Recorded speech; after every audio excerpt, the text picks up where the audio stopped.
Di tahun 2022, angka stunting di Indonesia cukup tinggi dan Presiden Republik Indonesia Joko Widodo meminta di tahun 2023 angka stunting di Indonesia dapat turun. Banyak formulasi untuk menerapkan ataupun penurunan angka stunting di Indonesia diterapkan. Semoga stunting di Indonesia di tahun 2023 ini bisa sesuai dengan target yang diinginkan oleh Presiden Republik Indonesia.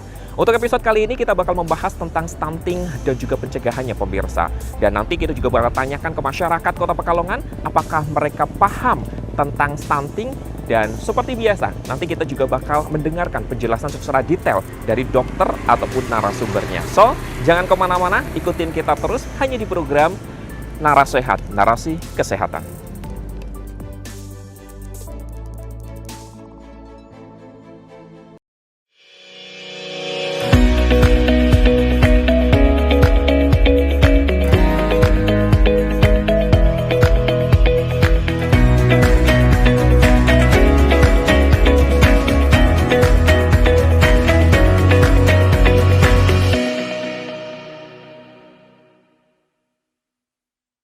Oke, buat pemirsa yang ada di rumah, sekarang Aziz sudah berada di sekitar kawasan budaya Jatayu Kota Pekalongan. Nah, di samping Aziz sudah ada Atta Halilintar. Oke, kayaknya kita dipersilakan duduk ya pemirsa, kita duduk aja. Atta Halilintar sehat? Iya, sehat. Luar biasa. Ini keren ya pemirsa ya, Atta Halilintar bisa merakyat seperti ini pemirsa.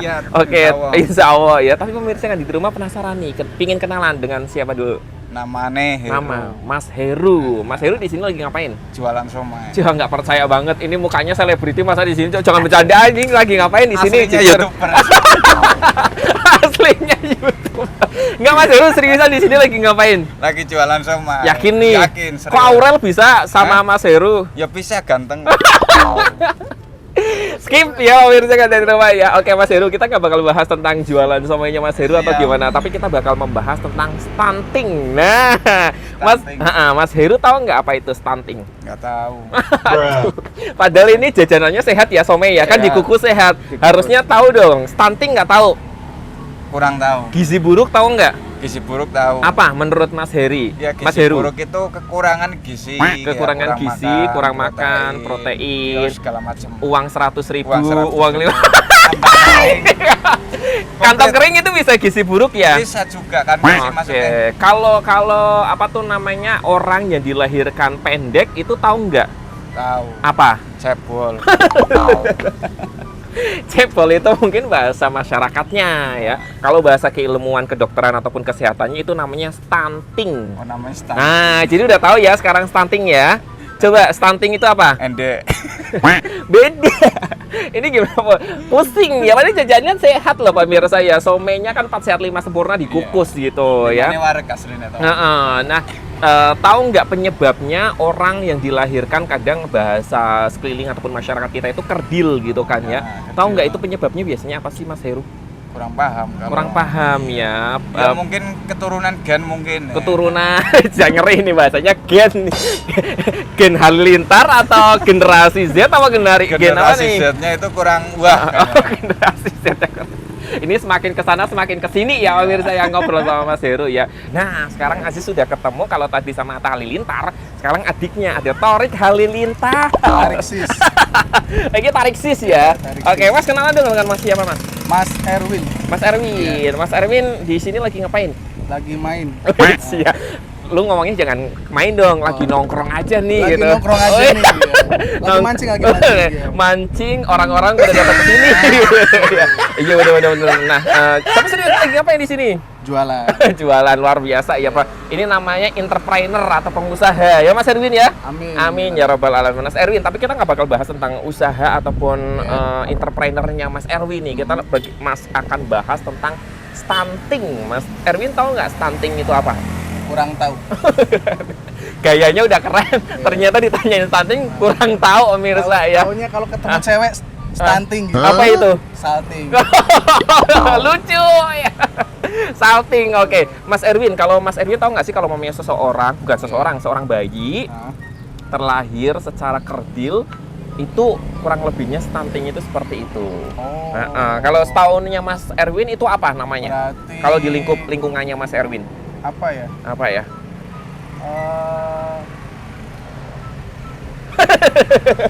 Sulit ya Mas Erwin ya. Oke, Mas Erwin kan sudah tahu ya gambaran stunting itu seperti apa ya. Nah, biasanya kalau menurut Mas Erwin sendiri hal tersebut disebabkan karena apa sih Mas Erwin? Mungkin disebabkan karena kurang stamina mungkin. Kurang stamina. Roso. Ini Minum extra jus kali ya. masa bayi suruh minum extra jus Nanti nanti maksudnya orang tuanya jadi kan proses bayinya kayak gitu. Oke. Jadi orang tuanya harus minum extra jus dulu gitu biar anaknya nggak kayak gitu ya. Iya. Terus ada lagi mungkin kurang apa lagi gitu? Ya intinya kurang minum degan. Degan bulung ya, Degan bulung, biar sehat, biar sehat. 4 sehat, 5 sempurna, Ah, itu. 6 teler.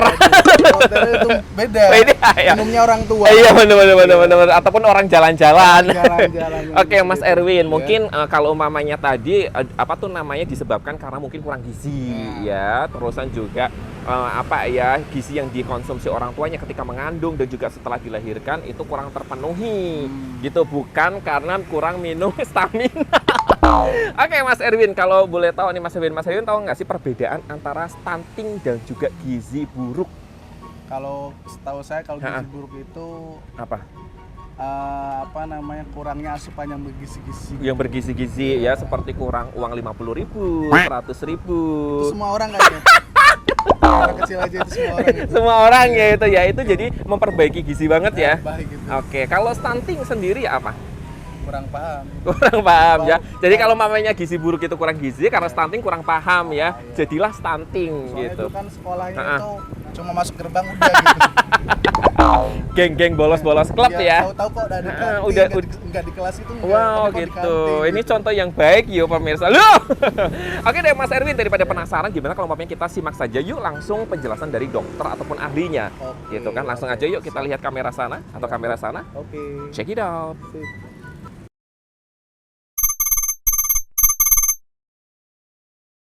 Stunting merupakan suatu kondisi gagal pertumbuhan dan perkembangan anak yang diakibatkan oleh kekurangan nutrisi secara kronis, secara berkepanjangan, yang itu mengakibatkan pendek dan gangguan dari fungsi kemampuan berpikirnya anak.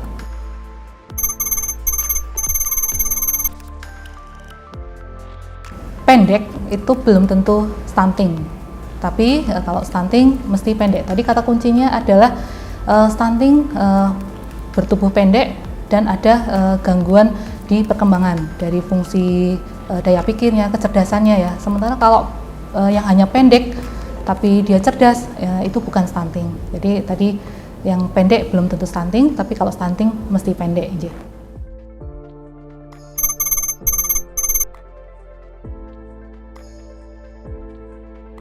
Ya, ini mungkin yang lebih dikenal ya di masyarakat, itu lebih familiar dengan istilah gizi buruk. Padahal yang sekarang sedang trennya dibahas, kita lebih fokus ke stunting karena memang ada perbedaan antara stunting dengan gizi buruk.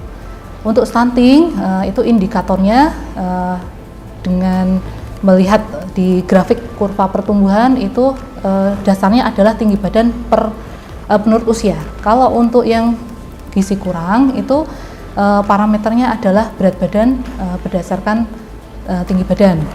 Nah ini perbedaan yang utama. Kemudian yang berikutnya dari durasi. Untuk yang stunting ini merupakan masalah gizi yang sifatnya kronis. Jadi ini sudah berlangsung panjang, tidak secara tiba-tiba. Tapi kalau untuk yang gizi buruk itu masalah gizi yang akut. Jadi dia sensitif terhadap perkembangan kondisi yang sewaktu. Tapi untuk gizi buruk ini apabila berlanjut berkepanjangan ini bisa menjadikan anak stunting karena nanti pengaruh ke pertumbuhan tinggi badan. Nah, kemudian yang berikutnya untuk pemulihan stunting itu sangat sulit diperbaiki. Susah untuk kembali ke normal. Tapi kalau untuk gizi buruk dengan penanganan yang tepat itu bisa kembali ke status gizi yang normal.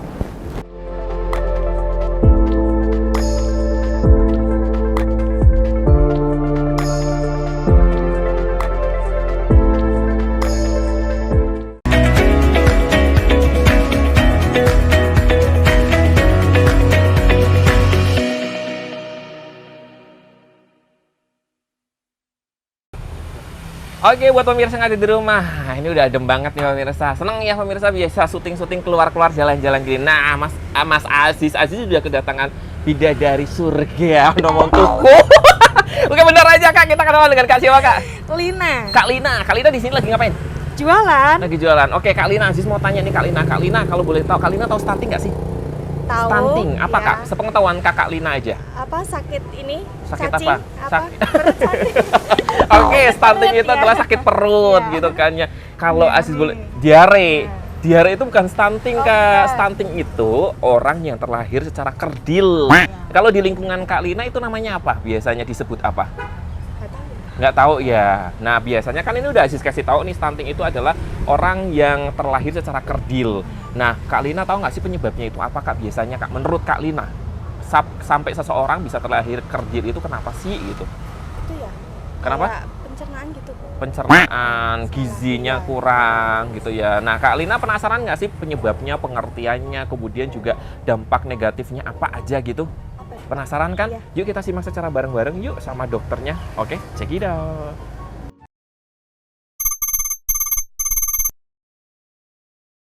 Yang jelas untuk bahaya stunting itu akan menurunkan kualitas manusia Indonesia, ya, baik itu dari sisi pertumbuhan fisiknya, kemudian daya saingnya, kecerdasannya. Nah, ini yang menjadi perhatian ya. Kemudian ini ada dampak yang secara jangka pendek dan juga yang jangka panjang. Untuk yang jangka pendek, karena ada gangguan perkembangan otak, itu nanti akan berdampak ke kecerdasan, kemudian juga ada gangguan pertumbuhan fisik, kemudian juga ada gangguan metabolisme yang pada anak-anak stunting. Kemudian ini akan berlanjut di dampak yang jangka panjang, itu akan menyebabkan anak terus terang dari ini ya, prestasi belajar itu akan terlihat sangat terlambat. Kemudian juga dia punya resiko kena penyakit infeksi karena daya tahan tubuh yang lemah. Kemudian juga ada potensi yang tinggi untuk menderita penyakit-penyakit degeneratif seperti diabetes mellitus, penyakit jantung, pembuluh darah dan sebagainya.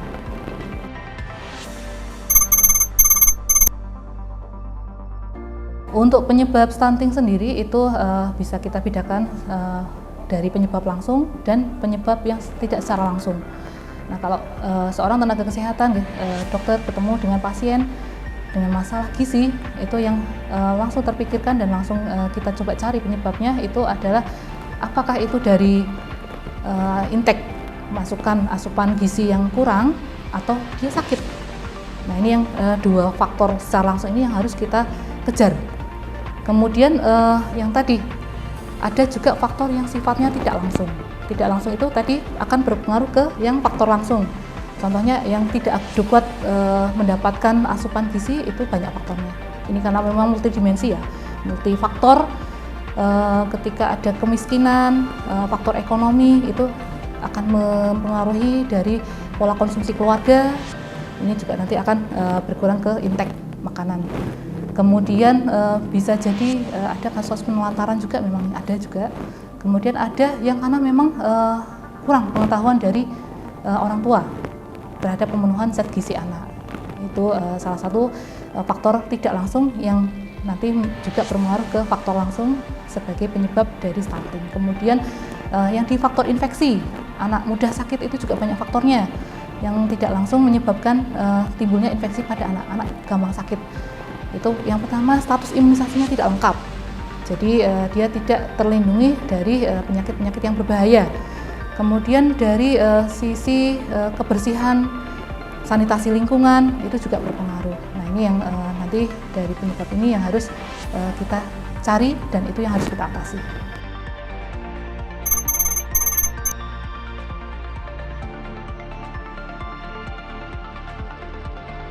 Ada beberapa faktor resiko yang menyebabkan kasus stunting ini meningkat. Yang pertama dari calon pengantin, ketika pasangan usia subur, dia anemia, hemoglobin, pemisahan hemoglobinnya kurang dari 12, kemudian lingkar lengan atas kurang dari 23,5 cm, ini yang mengindikasikan bahwa dia menderita kekurangan energi kronis. Kemudian merokok, baik remaja putra maupun remaja putri, calon pengantin putra maupun putri ketika dia merokok itu menurunkan kualitas dari sel telur dan sel sperma. Nah ini juga usia dari usia pasangan yang akan menikah. Untuk perempuan itu ideal, usia ideal itu tidak kurang dari 21 tahun. Nah jadi yang masuk di resiko ini yang pasangan usia subur, wanitanya kurang dari 19 itu menjadi faktor resiko ya di sebelum pembentukan dari janin. Kemudian ketika masuk ke ibu hamil, masa kehamilan, ini juga ada beberapa yang menjadi faktor resiko ketika dia anemia, HB-nya kurang dari 12, kemudian juga KEK, kurang energi kronis yang tadi diukur dari lingkar lengan atas yang kurang dari 23,5 cm, kemudian dia juga perokok atau perokok pasif itu juga nanti pengaruh juga, kemudian 4T, jadi terlalu muda, terlalu tua, terlalu dekat jarak kehamilan, atau terlalu sering, terlalu banyak punya anak, itu juga menjadi faktor resiko. Kemudian ketika masuk di masa ibu menyusui, kebutuhan gizinya juga kurang, itu akan berpengaruh ke kualitas ASI. Nah kemudian yang di masa anak setelah lahir, itu yang menjadi faktor resiko ketika dia berat badan lahirnya rendah, kurang dari 2.500 gram, kemudian panjang badannya kurang dari 48 cm, kemudian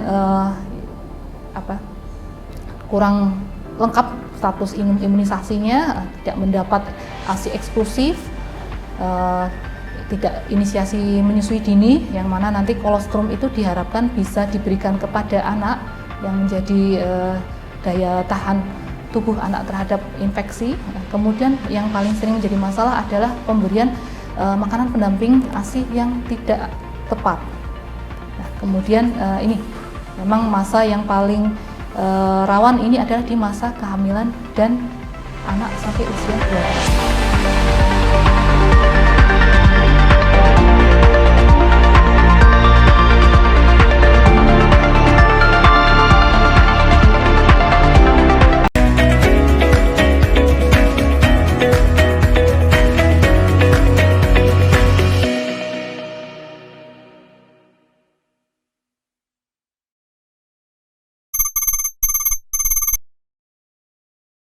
Untuk pencegahan stunting, kita mulai dari siklus kehidupan, jadi mulai dari calon ibu hamil, jadi remaja putri itu harus kita siapkan kondisinya agar memenuhi syarat sehat, siap nantinya menjadi ibu hamil yang sehat juga.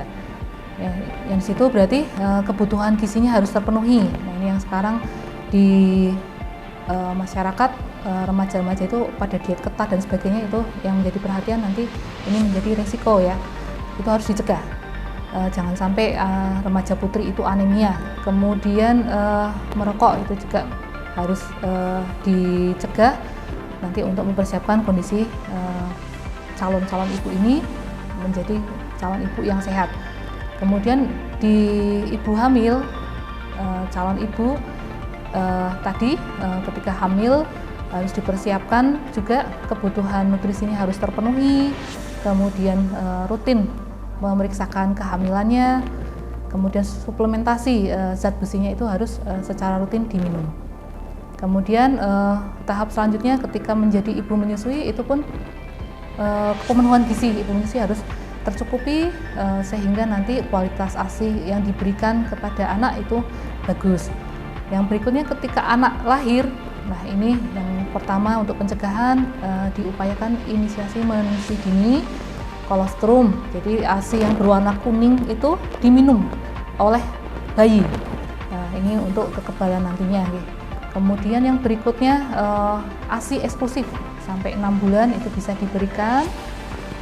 Kemudian juga untuk pemantauan pertumbuhan perkembangannya juga dilakukan secara rutin, status imunisasinya dilengkapi, pemberian makanan pendamping ASI-nya juga secara tepat.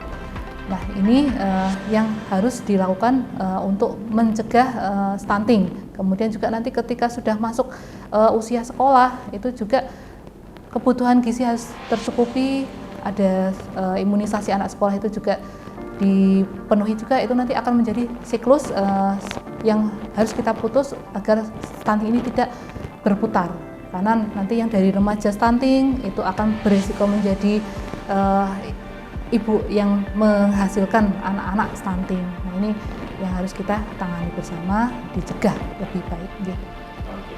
Dokter, apa sih yang dimaksud dengan 1000 hari pertama kehidupan dalam anak ini? Bisa dijelaskan? Ya. Untuk 1000 hari pertama kehidupan ini sudah dimulai dari pembentukan janin, dari hari 0 pembentukan sampai 270 hari masa kehamilan, kemudian sampai anak usia 2 tahun. Itu adalah masa emas pertumbuhan dan perkembangan anak yang harus kita optimalkan. Nah, karena apa? Di 1000 hari pertama kehidupan ini berlangsung proses pembentukan organ dan sistem tubuh yang sangat cepat. Contohnya saja otak itu 80% sudah dibentuk, fungsi-fungsinya itu dalam 2 tahun usia anak. Nah, nanti yang berikutnya itu hanya tinggal melengkapi yang 20%. Kemudian di sini untuk 1000 hari kehidupan ini nanti kalau kita sudah bisa optimalkan, di situ kita bisa mendapatkan pertumbuhan fisik yang optimal, kemudian perkembangan otak yang maksimal, kesehatan saluran pencernaan, kesehatan organ-organ metabolisme, dan juga ketahanan dari tubuh anak. Karena ini termasuk di 1000 hari pertama kehidupan itu terjadi proses kematangan sistem imunitas tubuh, daya tahan tubuh.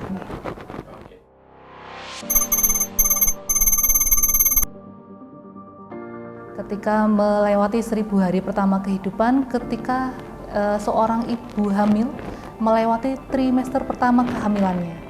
Nah, ini karena memang terjadi perubahan hormon yang itu menyebabkan banyak keluhan-keluhan di awal kehamilan, mual, muntah, rasanya nggak enak semua makan. Nah, ini yang intake makanan gizi jadi tidak tercukupi pada ibu hamil. Sementara di trimester pertama itu adalah fase emas pembentukan organ janin yang harus kita optimalkan di situ. Yang berikutnya ketika anak lahir, anak sudah pemberian makanan pendamping ASI sampai balita itu yang dihadapi juga terkait dengan kesulitan makan. Nah, ini menjadi keluhan yang sering disampaikan oleh orang tua, yang mana secara instan biasanya minta diberikan vitamin yang bagus, suplemen yang bagus, padahal itu bukan sebuah solusi. Nah, untuk sulit makan anak ini juga akan nanti membuat intake gizi anak kurang. Nah, ini yang harus kita cari penyebabnya, harus diatasi penyebabnya. Yang pertama harus kita lihat apakah ada penyakit kelainan organ fungsi yang dia berpengaruh pada proses menelan, gigi yang rusak itu juga pengaruh terhadap proses makan, sariawan itu kan juga ya. Kemudian yang berikutnya tata cara pemberian makan yang kurang benar. Jadi kita sebetulnya punya aturan main ya ketika pemberian makan anak. Yang pertama kita upayakan jadwal yang teratur. Jadi ada selang, oh ini diberikan ASI, berikutnya makanan utama, kemudian snack atau selingan, begitu berputar, yang mana jadwal ini harus ditepati. Artinya ketika masuk di jadwal makan utama, jangan diberikan makanan-makanan selingan. Kemudian ketika anak menolak makan atau makan tidak habis, jangan digantikan dengan makanan lain atau susu dan sebagainya. Jadi lanjutkan dengan jadwal yang sudah tadi direncanakan. Kemudian juga jangan terlalu banyak minum ketika makan. Ciptakan suasana yang menyenangkan, jangan dipaksa anak. Itu nanti dengan seperti ini kita harapkan anak bisa punya sinyal lapar, dia bisa menikmati proses makan yang benar. Nah, ini artinya akan membuat anak bisa makan dengan baik. Nah, yang harus kita antisipasi ketika kesulitan makan ini berlangsung dalam jangka yang lama, ini sudah pasti akan mengganggu pertumbuhan dan perkembangan anak karena asupan gizi yang tidak mencukupi. Nah, ini yang kita harus mulai dari sekarang kita laksanakan tata cara pemberian makan yang benar pada anak agar mereka belajar terbiasa dengan perilaku makan yang benar. Oke, dokter, pemanfaatan buku KIA untuk upaya pencegahan stunting itu seperti apa sih, dokter? Ya, ini untuk buku KIA ini akan didapatkan oleh semua ibu hamil di waktu pertama periksa. Nah, buku ini ada yang untuk bagian ibu, jadi nanti terisi saat ibu selama kehamilannya. Di sini ada catatan-catatan yang nanti dilengkapi saat dia mendapatkan pelayanan kesehatan selama kehamilan. Kemudian juga ada edukasi-edukasi, informasi-informasi kesehatan yang terkait dengan kehamilan.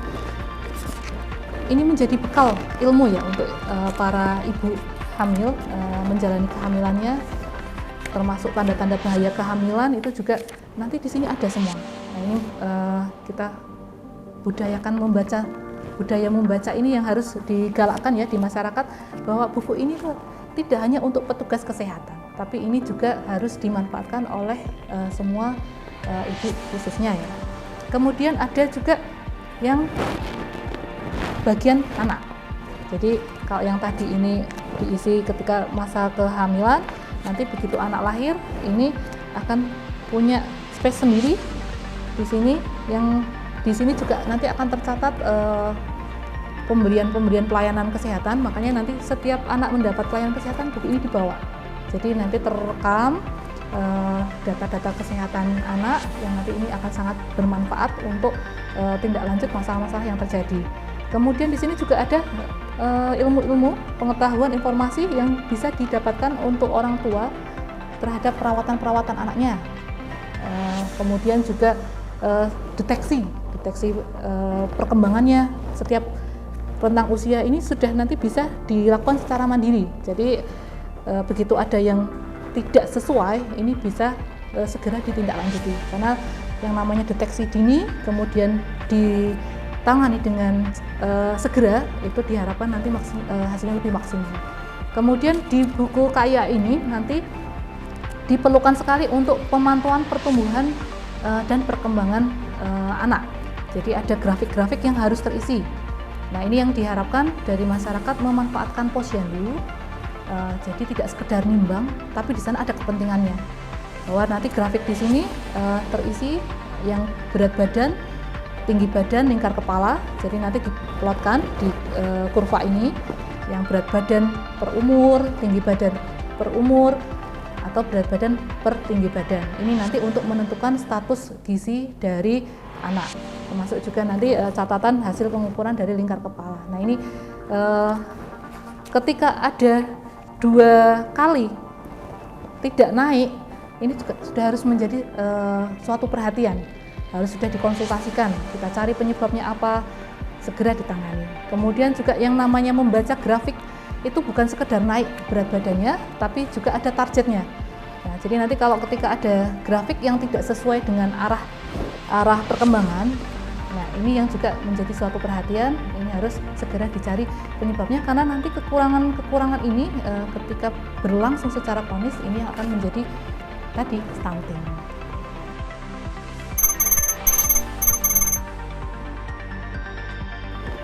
Untuk pesan-pesan yang pertama, bahwa mencetak generasi yang berkualitas itu harus direncanakan dan dipersiapkan dengan sebaik-baiknya.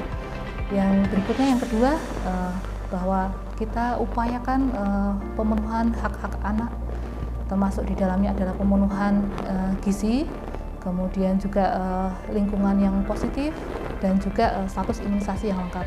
Yang berikutnya saya pesan juga untuk pemantauan tumbuh kembang anak, termasuk juga optimalisasi penggunaan ini ya, buku KIA, dan juga pemanfaatan posyandu.